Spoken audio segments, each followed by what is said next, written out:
Well, we all know downtown Charleston is packed, with the city of Charleston reporting about 30,000 pedestrians on King Street in a single day. But finding a spot to park is a challenge for everyone.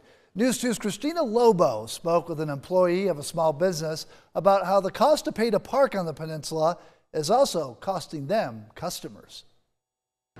Keeping Charleston's charm by supporting small businesses and shopping local. Copper Penny has been here for around 30 years. We are a women's boutique. We kind of cater to 18 to 80 is what I tell people. Kate Todd is the store manager at Copper Penny, located on King Street. Family owned, and we're just a fashionable women's business. It's one of two locations, the other in Mount Pleasant, which Todd says sees more local shoppers. People will usually go to our Mount Pleasant locations instead because they don't want to come all the way downtown and have to pay for parking or wait for parking. A lot of the times the parking downtown, just the lots in general, will fill up, so there's not really an option.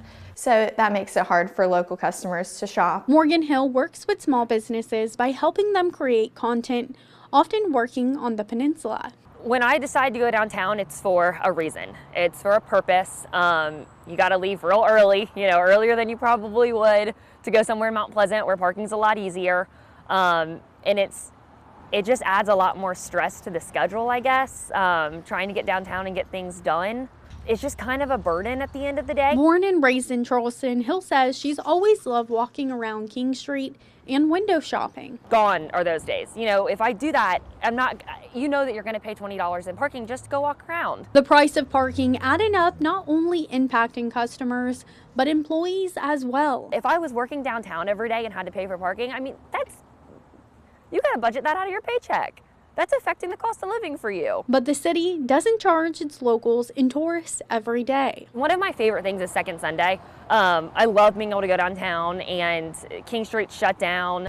In 2018, Charleston City Council decided to change metered parking from $1 an hour to $2. 6 years later, the price has stayed the same. We did a survey around the southeast just to sort of see what parking rates were, and it seemed to us $2 seemed to be a fair rate for an hour, and it's been very successful. Councilman Mike Seekings, who represents District 8, says he doesn't think it's necessarily the pricing that's the problem, rather the availability of parking. We have in the city 1,700 plus or minus 1,700 metered spaces, and in the core of the city only about 400. So if you think about the number of people who are coming here for whatever reason, vying for and fighting for 400 parking spaces, that's just a challenge of space.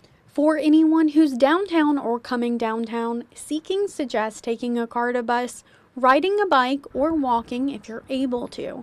However, if you are looking for a place to park, the city is working to make finding a spot more convenient. Our meter heads are being switched out. By the end of the year, we'll have switched out all 1,700 of our meter heads, so the actually active parking will be much simpler.